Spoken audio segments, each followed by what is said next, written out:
queria convidar vocês para conhecer nosso espaço. A gente está aqui na Alameda Santos, 2335.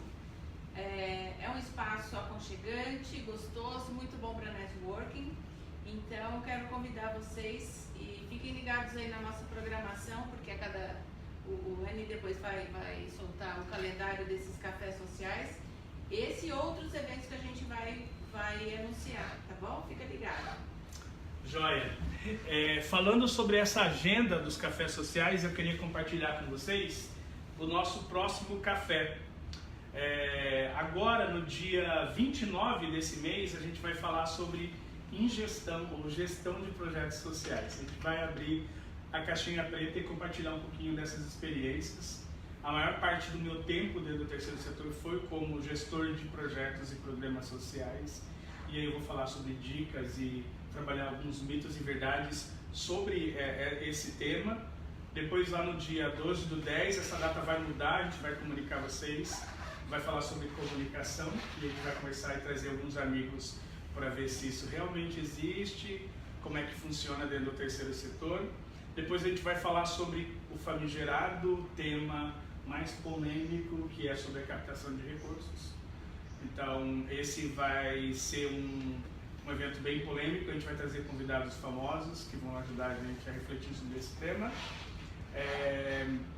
Depois, na seguida, a gente vai falar sobre transparência, lá no dia 9 de novembro, sobre a questão de prestação de contas, processos de transparência no terceiro setor, accountability e falar sobre compliance também. Lá mais no fim do ano, no final de novembro, a gente volta com o tema sobre impacto social e até onde a gente pode chegar com as nossas ações sociais. E depois eu vou convidar vocês para a gente tomar um café de Natal juntos e a gente vai definir um tema aí baseado na escuta com o pessoal. Então, mas para o tema de hoje eu queria falar sobre quem são os diretores e conselheiros de ONGs, quem são, onde vivem e o que comem. E para isso eu queria começar com vocês o talk show Distribuindo a Torta de Climão. E os nossos convidados de hoje são Paulo Henrique, obrigado Denilson. Paulo Henrique, que é conselheiro da ONG da Tia Zulu. Paulinho, por favor, tome seu assento. E o senhor Douglas Yamashita, que é conselheiro do Instituto Muda Brasil, do IMBRA. Bem-vindo ao nosso talk show. Olá. Olá. Sejam bem-vindos. Como é que vocês estão? Bem, obrigado. Chegaram aqui bem nesse dia de chuva? Sim. Estou apesar do trânsito. Dia difícil hoje. Um dia difícil?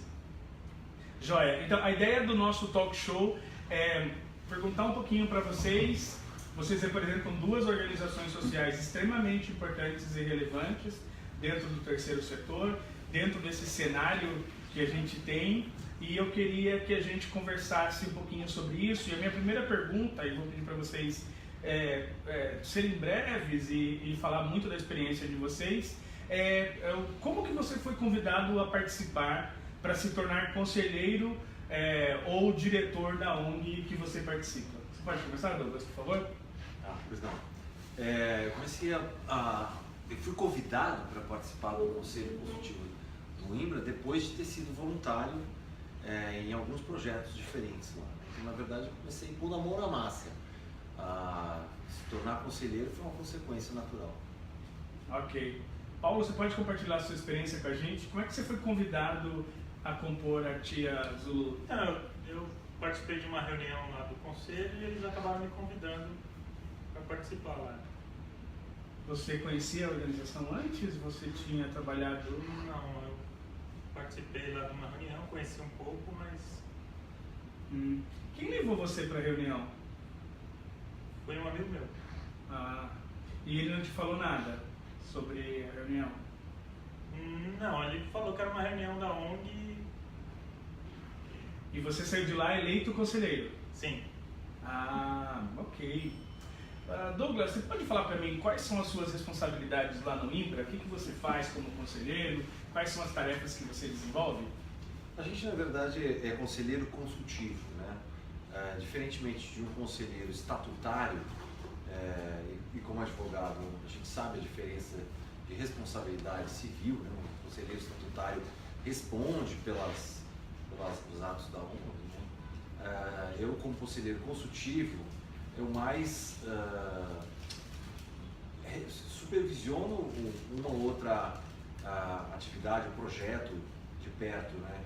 No nosso caso, o Jovem Aprendiz, que é um programa aí de empregabilidade de menores carentes, e nesse caso a gente se reúne mensalmente, né?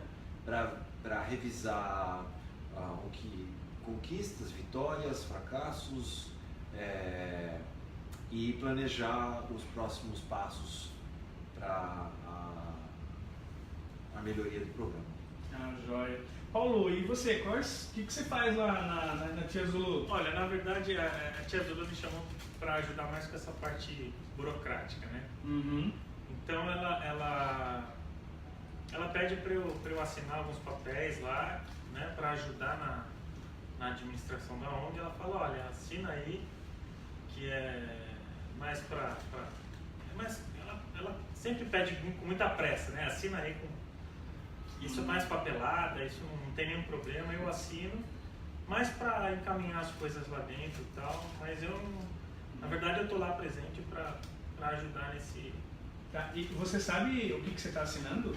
Não, é pouca coisa, assim, eu consigo ler, porque é sempre muito rápido quando eu vou lá, às vezes ajudar em alguma coisa, ela fala, você que é do conselho, ajuda aqui, assina aqui e tal, aí eu assino, mas eu não tenho noção, é coisa burocrática, né, coisa do governo, sei lá. Joia.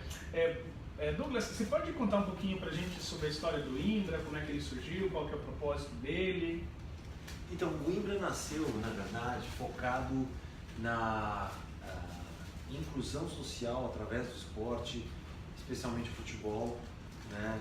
Depois de uma favela, de um incêndio na favela do Piolho, ali perto da antiga Águas Paiadas, hoje a Avenida Alberto Marim, por uma iniciativa do presidente, que é o Guilherme Lima, né? Ele acolheu tudo aqueles meninos, especialmente jovens, crianças que foram vítimas do incêndio, quer dizer, ficaram sem casa, e ele as acolheu numa igreja durante 6 meses, até ele verificar que aquilo não ia ser sustentável e precisava abrir a ONG. Então, essa é basicamente a história do nascimento do INBRA. Obrigado. Conselheiro Paulo, você pode contar pra gente a história da ONG Tia Zulu? Olha, eu não sei te contar a história, como começou, nada disso. Eu só sei que a Tia Zulu ajuda muita gente lá, e aí eu não sei exatamente como ela criou isso, né? Ok. Você sabe quais ações que acontecem na ONG? Não, pontualmente não. Dificilmente eu participo de alguma ação, né? A minha parte é ajudar nessa parte aí burocrática, tentar ajudar ela. Ok. Assim, fui convidado. Ninguém te contou, a Tia Zulu não te contou a história de como surgiu a organização, qual é a missão, o propósito? Não. Ok. Bom, obrigado. Douglas, você podia dizer para mim se você tem noção de que parte do desenvolvimento da sua função também tem responsabilidades legais, né? Afinal, você é representa como um dos dirigentes da organização. E você sabe que isso é uma coisa muito importante. Tem implicações legais na função que você desenvolve na sua organização? Não, na verdade, como conselheiro consultivo, a gente não tem poder de decisão, não tem poder de deliberar, a gente não assina nada em nome da ONG, isso é totalmente função do diretor estatutário ou do presidente, que no caso é o Guilherme Lima, e outros diretores estatutários. A gente, como conselheiro, é muito mais uma espécie de mentor, né? Aconselha, mas se o diretor estatutário quiser fazer o contrário, ele tem total liberdade, né? Essa é a função do conselho consultivo, ser meramente consultivo e não deliberativo ou administrativo. Joia, então você não assina nenhum documento como conselheiro consultivo que você não tenha responsabilidades legais sobre eles. Isso, não assino nada pela ONG. Ok. Paulo, aqueles documentos que você assina, você assume alguma responsabilidade legal sobre eles? Você conhece o teor, sabe qual é a consequência de ter assinado esses documentos? Não.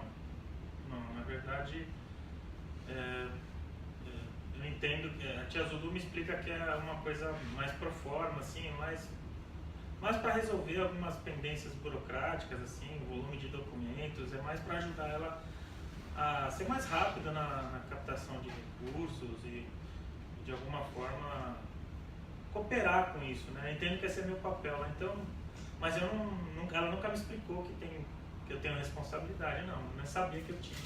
Joia. E para encerrar, pessoal, o nosso momento agora, eu queria fazer uma pergunta polêmica. Douglas, se você tivesse a oportunidade, você deixaria de ser conselheiro do INBRA? Não, na verdade, o fato de a gente ser conselheiro do INBRA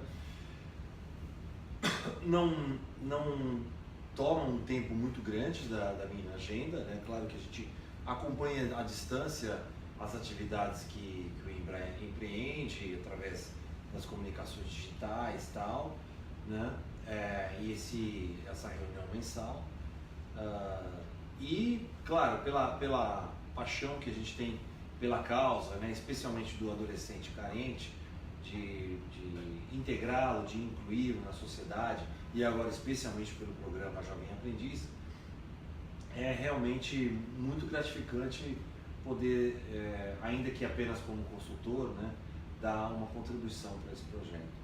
Joia. E você, Paulo, depois dessa nossa conversa, você tem vontade de continuar no seu cargo? E aí?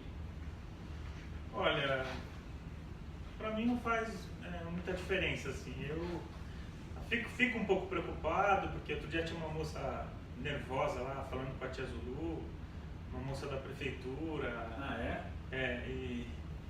E levou ela, acho que com um advogado, não sei nem se tinha polícia civil, federal, mas assim, levou ela para conversar e ela estava meio brava, a moça da prefeitura estava muito brava com ela, tá? Mas eu acho que se for para ajudar assim a assinar, não tem problema nenhum, assim, né? Agora, lógico, se acontecer algum problema, né, se eu tiver algum envolvimento, eu gostaria de não participar mais, né? Então, se isso trouxer alguma consequência negativa para você, não gostaria não. Estaria se afastando. É. Ok. Obrigado, pessoal. Vamos dar uma salva de palmas para os nossos convidados de hoje. Eu agradeço a vocês, peço para vocês tomarem assento e a gente vai continuar aqui a nossa conversa sobre a questão do papel dos conselheiros. Eu vou mudar um pouquinho a câmera de posição. Aqui. Olá, pessoal. Desculpa aí, só um minutinho. O que aconteceu aqui, pessoal? Agora voltando aí, tipo, acabou o talk show. O que vocês viram, o que vocês ouviram? Tô falando sério, né? Tô falando sério, era uma encenação séria. Era uma encenação, né? Porque não é possível ele. Alguma semelhança com a vida real? Muitas. Qual? Essas pessoas que são usadas só para assinar papel da ONG e por conta de uma confiança numa outra pessoa e assim, eu vi esse caso dentro da minha ONG, né? Que eu vi ele falando assim, gente, nossa, mas pelo menos na minha ONG a gente faz acolhimento, todo mundo sabe a história da nossa. O pessoal conhece a história da nossa ONG, pelo menos. Assina o documento, mas conhece a história, pelo menos. História, nem assinam, na verdade. Né? Não? Não. É. Mas assim, são suporte. E você é de uma organização social? Eu sou funcionária numa organização da primeira infância. Ah, joia. Com uma parceria público-privada com a prefeitura. Ah, ok. E essa situação que você presenciou aqui tem alguma coisa a ver com a sua realidade? Eu passei por duas ONGs. A primeira eu senti ela muito bem organizada nesse sentido, os conceitos. A organização onde eu estou hoje eu percebo algumas situações um pouco diferentes, assim, mas é parte do processo também, a gente vai se adaptando, né? Joia. Você, povo, Paulo, como é que você se sentiu? Cara, PH, conta pra mim. Acho que vai demorar um pouquinho pra carregar, mas vai melhorar. Não, eu senti um completo idiota, né? Um completo maluco. envolvido num processo sem o menor conhecimento, sem a menor responsabilidade e sem o menor compromisso, né, em relação ao outro consultor que sabia tudo sobre a outra ONG e sem a menor consequência, né, saber da consequência do que eu estava fazendo, a implicação do que aquilo podia trazer para a minha vida, né? Então eu me senti um completo usado, né? Douglas, e você, como é que você se sentiu? Eu fiquei feliz, né? Porque eu sei o que eu estou fazendo. Tranquilo, easy going, né? Quando você sabe o que você está fazendo, independente da função que você está desempenhando. Seu Ismael, você viu alguma... Isaías, esse retrato na realidade? Você já viu esse tipo de cenário? Sim, esse retrato ele existe, ele é real e infelizmente, né? É como disse a Irani, né? Deu vontade de pular em cima do PH e cobrir ele de porrada, né?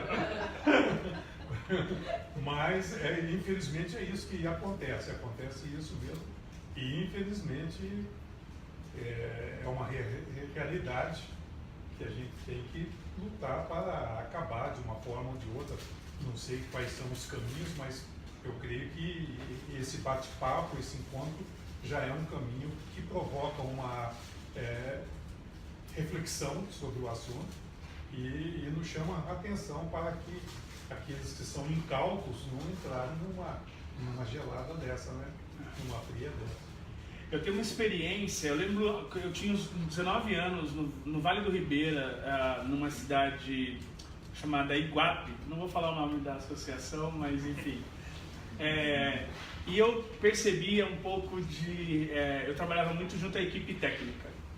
E eu recebi a equipe o tempo todo falando da dificuldade que era de trabalhar com os conselheiros, que não aprovavam as contas, que tinha que ficar correndo atrás do presidente da associação para assinar os documentos, porque ele nunca vinha visitar a ONG, porque ele não se importava com a questão financeira, se tinha dinheiro para pagar o salário dos funcionários, que ele só aparecia nas festas e que ele só aparecia quando ele era convocado para uma reunião, o presidente da organização. Eu tive a oportunidade na minha adolescência de ser presidente de clube de voluntários. E eu lembro que a gente tinha que passar pelo menos 2 anos, você tinha que ter um histórico, você tinha que ter ocupado outros cargos para você chegar à presidência do clube, né? E a presidência do clube, além do status de ser presidente, era um processo que você passava por formação para chegar lá. Aí eu não entendia por que no meu clube de voluntários isso era tão organizado, tinha um processo de preparação, tinha uma cobrança, tinha um processo de responsabilidade, o presidente era um líder que puxava a organização. E quando eu fui trabalhar com as ONGs, eu percebi que qualquer pessoa puxava a ONG e não necessariamente era o presidente. Isso me intrigou muito de início. E eu lembro que eu comprei esse material. Gente, vou falar para vocês, não dou, não empresto, não vendo, não dá. É que eu tenho um carinho emocional assim, com esse material.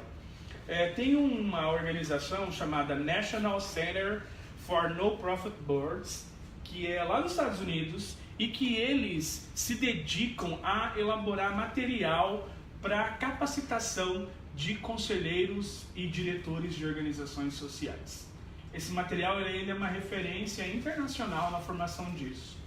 Na minha época, a gente entrava no site, depois de uma conexão de escada, e conseguia fazer uma compra assim, na base do milagre, e eu comprei esse material, que tinha opção em inglês, espanhol, francês, e tinha português também, para minha surpresa.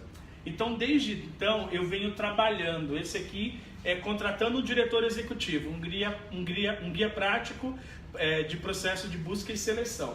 6 chaves para recrutar, orientar e envolver membros de conselho, diretores de organizações sem fins lucrativos. E uma série pequenininha do papel do presidente no conselho diretor. Esse outro fala o papel do planejamento estratégico para o conselho nas organizações sociais. Esse outro vai falar sobre o papel do presidente dentro do conselho. Responsabilidades do presidente da organização frente à organização que ele é presidente. Esse outro vai falar sobre os processos de evolução do conselho, quando o conselho se torna a primeira onda, né? O conselho voluntário, motivador, aglutinador, os fundadores. Depois o conselho que consolida os processos, que começa a tomar pé das coisas, e depois o conselho que assume a maturidade da gestão da organização. Nesse nível, por exemplo, ele é responsável pela captação de recursos dentro da organização. Ele cuida, o conselho e a diretoria cuidam da saúde financeira das organizações. Esse outro aqui vai falar sobre a questão de financeira. Como é que a gente lê os demonstrativos financeiros? Como é que a gente entende as prestações de contas das organizações sociais? E aí são outros vários. O papel de diretor no desenvolvimento de novos membros, papel de captação de recurso, esse aqui eu vou deixar para trás porque é bíblico. Governar mais e administrar menos. Como é que a gente monta os comitês e as comissões de trabalho nas organizações, como é que faz o planejamento estratégico. Esse rosinha, e eu vou trabalhar ele um pouquinho com vocês hoje, fala dos 10 passos, 10 responsabilidades dos conselheiros e diretores das organizações sociais. E é sobre esse tema que eu quero trabalhar com vocês agora. Primeira responsabilidade é responsabilidade do conselho e da diretoria a definição de missão, visão e valores organizacionais. O que eu tenho visto ao longo da caminhada é que muitas vezes, por uma falta de apropriação por parte dos diretores e conselheiros, esta função é deliberada ao executivo da organização, à equipe técnica da organização. E a coisa mais bizarra do que vocês imaginam. É a equipe técnica que elabora, é a equipe técnica que propõe e a diretoria aprova ou não. E de vez em quando nem participa desse processo. Definir missão, visão e valores é o cerne da organização. Depois que você definiu lá os seus objetivos estatutários, esse é o próximo documento fundamental da sua organização. Ele vai regir como é que você desenvolve o seu projeto, que tipo de coisa você vai aceitar na sua organização, que tipo de coisa você vai fazer, quais os valores sobre os quais você desenvolve o seu trabalho social. Algumas organizações têm valores cristãos, outras organizações têm valores ambientais. Cada organização tem um conjunto de valores que faz sentido para a sua organização e que a organização percebe. Então, isso é responsabilidade da liderança da organização. Uma outra responsabilidade é selecionar os dirigentes.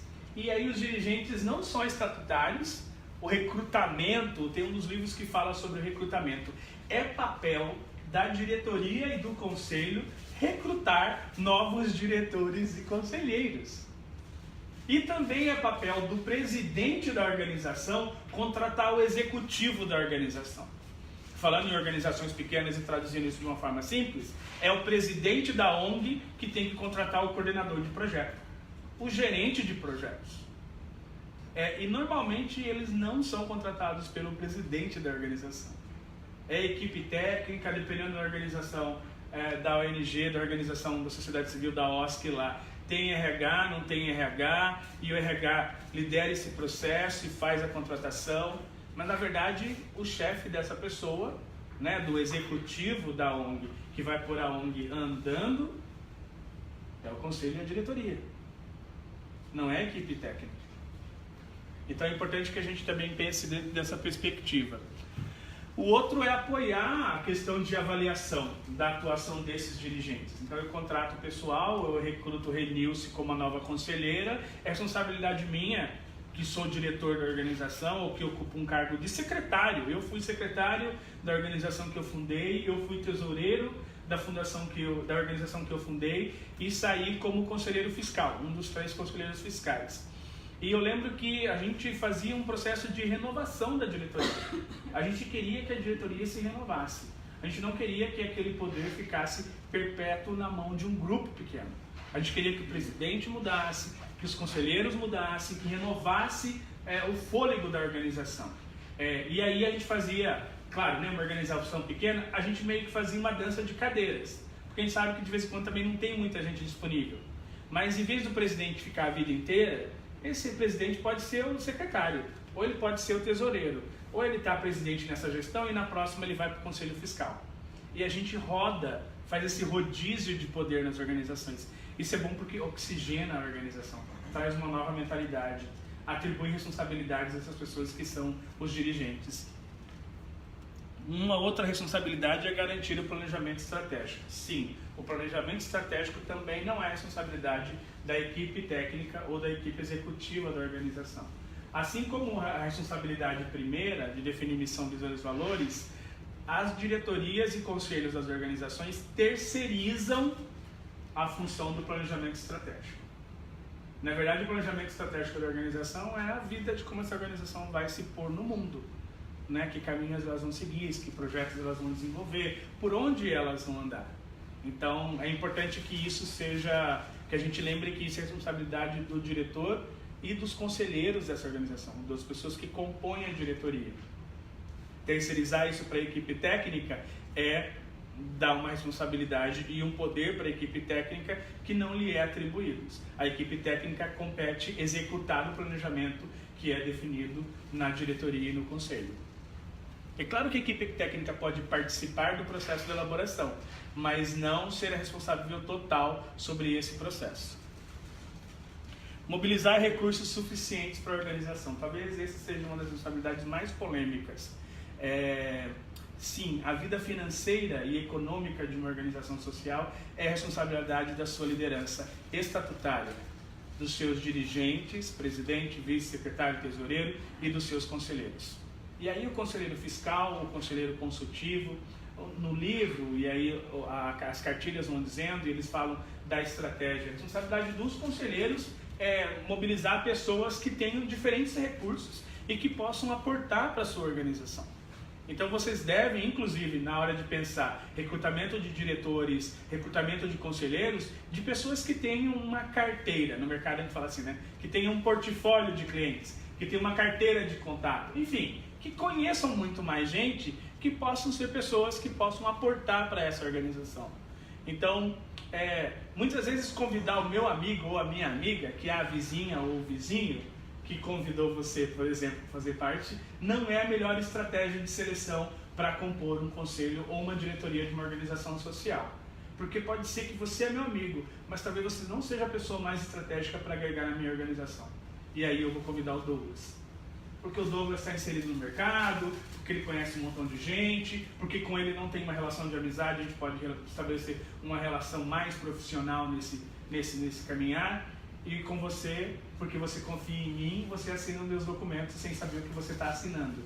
Isso não é um bom exemplo. Então, o exemplo do Paulo, né, como conselheiro da ONG da Tia Zulu, não é o melhor exemplo, mas é o mais corriqueiro, infelizmente.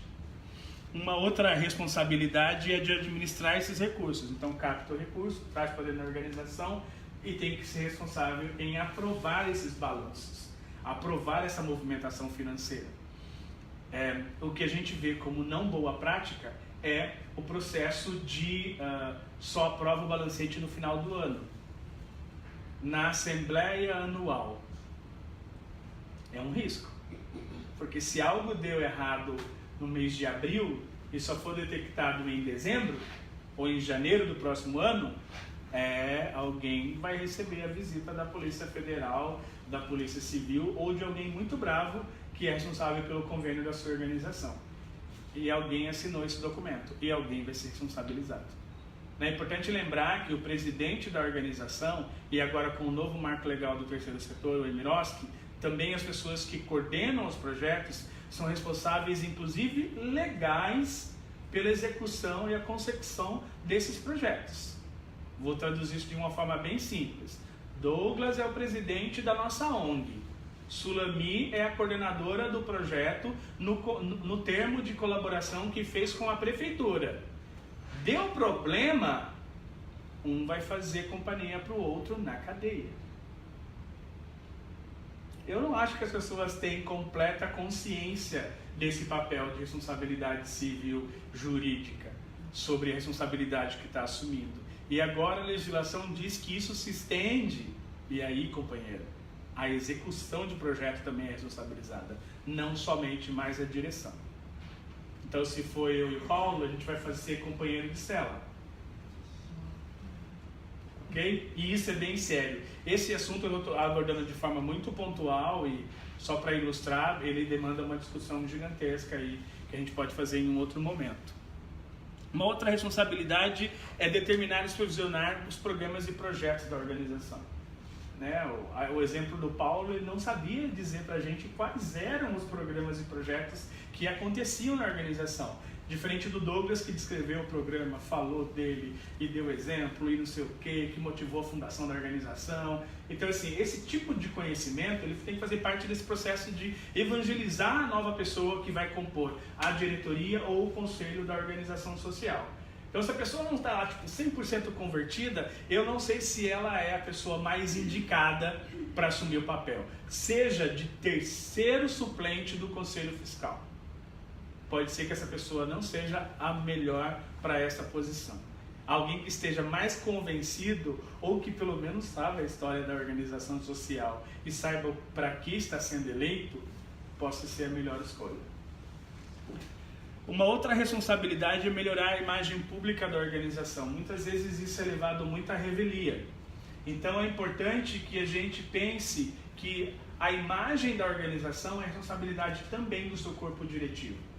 Né? Garantir que essa imagem da organização ela seja de lisura, de transparência, de boa execução, né? De aplicação dos seus fundos de uma forma bastante responsável e transparente, e isso se converte em premiações, em certificações, em reconhecimento.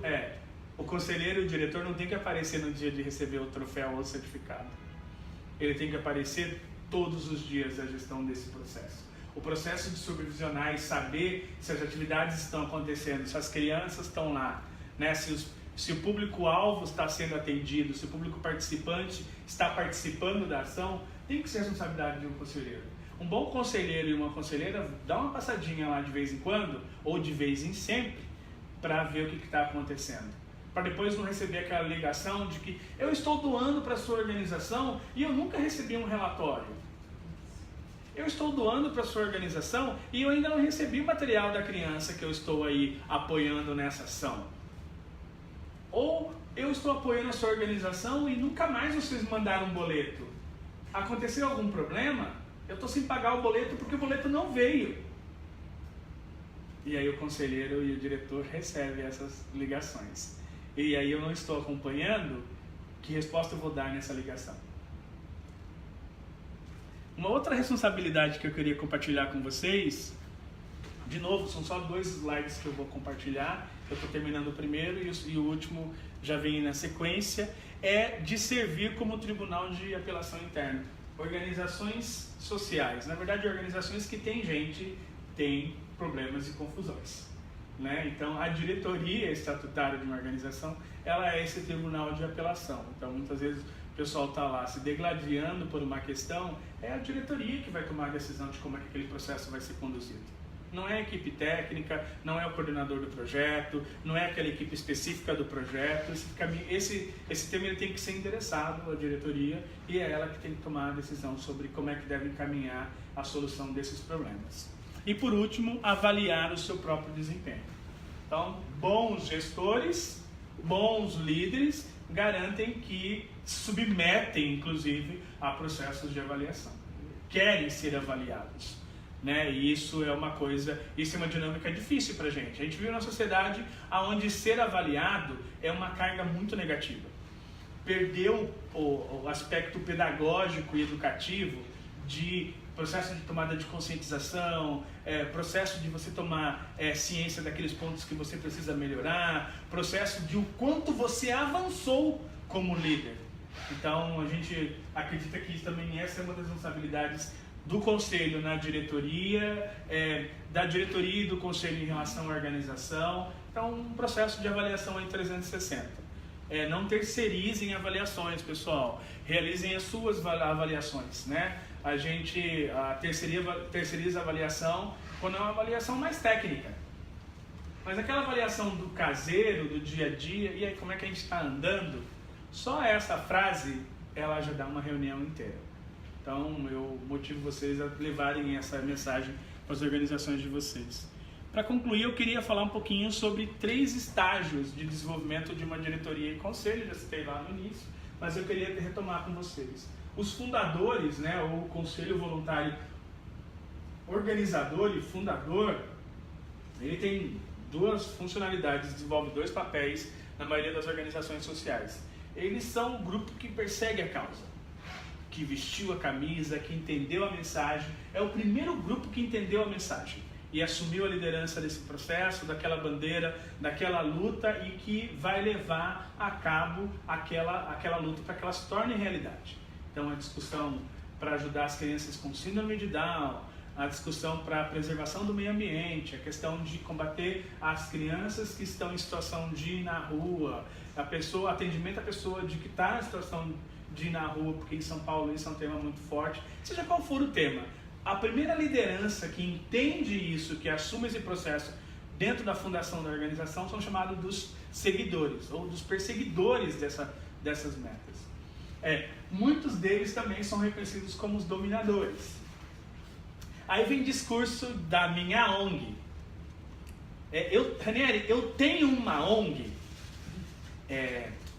Gente, agora, recente, mais ou menos uns 3 anos, 4 anos atrás, uma cidade aqui da Grande São Paulo, eu fui almoçar com um político, e aí ele me disse assim: então, Rani, eu comprei uma ONG e eu queria que você me ajudasse a fazê-la funcionar.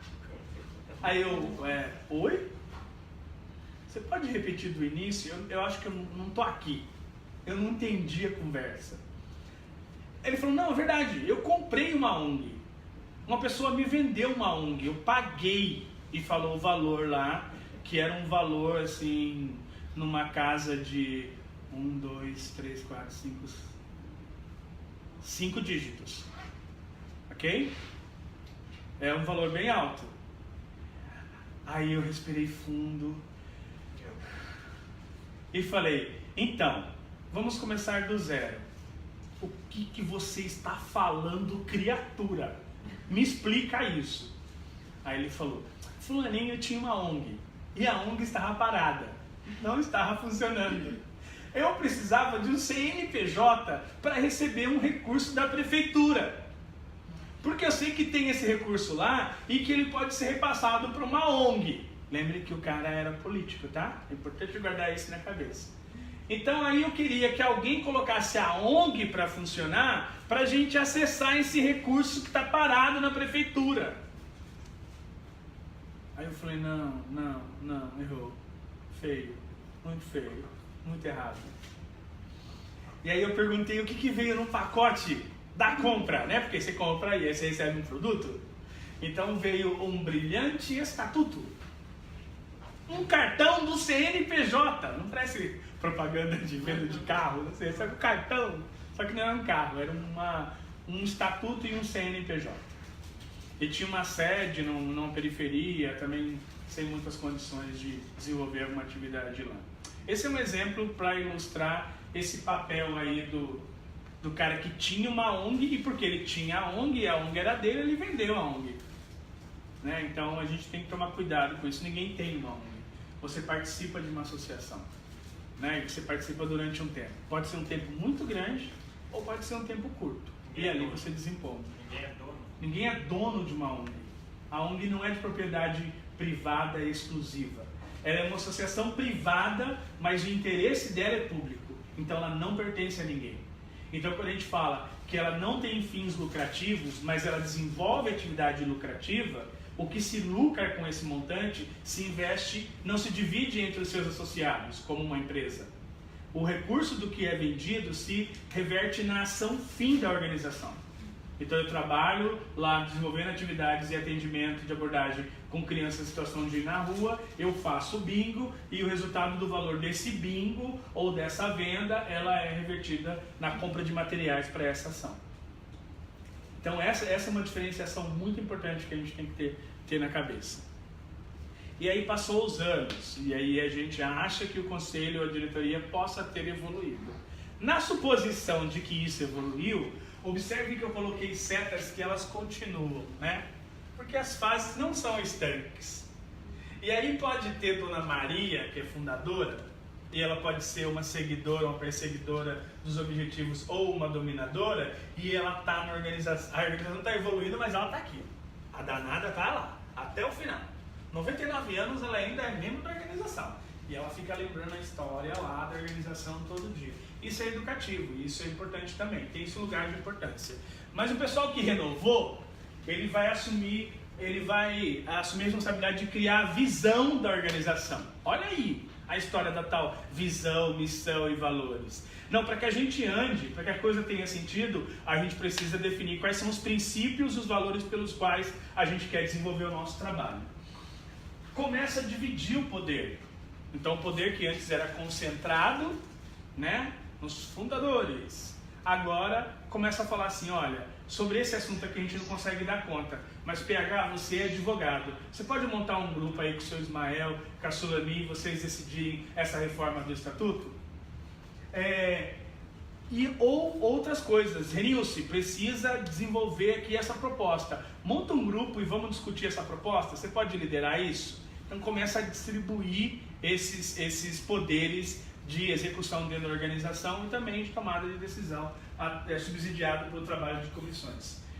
Ele começa a se sentir parte responsável do que é produzido pela equipe técnica, então ele solicita a prestação de contas da equipe técnica e ele assume a responsabilidade do planejamento estratégico da organização. Isso é bastante importante. Tendo o pressuposto de que esse grupo permaneceu lá e foi tomando mais consciência e foi se apropriando mais da história dessa organização, ele vai para uma terceira fase, que é essa fase onde o conselho e a diretoria se torna institucional.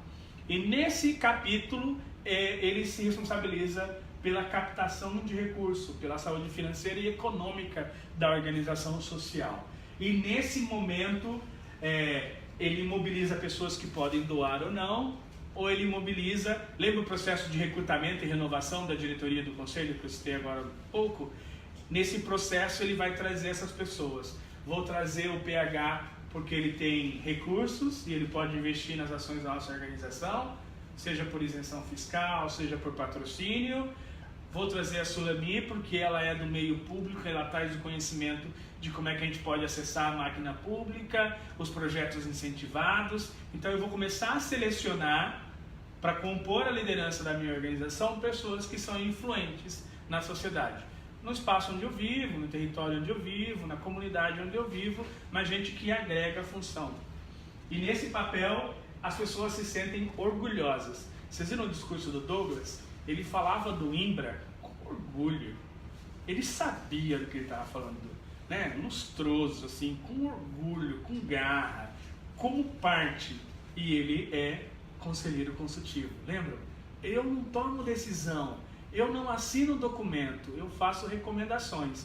Mas tinha um orgulho ao falar isso, um sentimento de pertencimento e de propriedade nele, que, né, assim, ele sabe o que ele está fazendo, ele sabe onde ele está, ele tem orgulho de estar ali.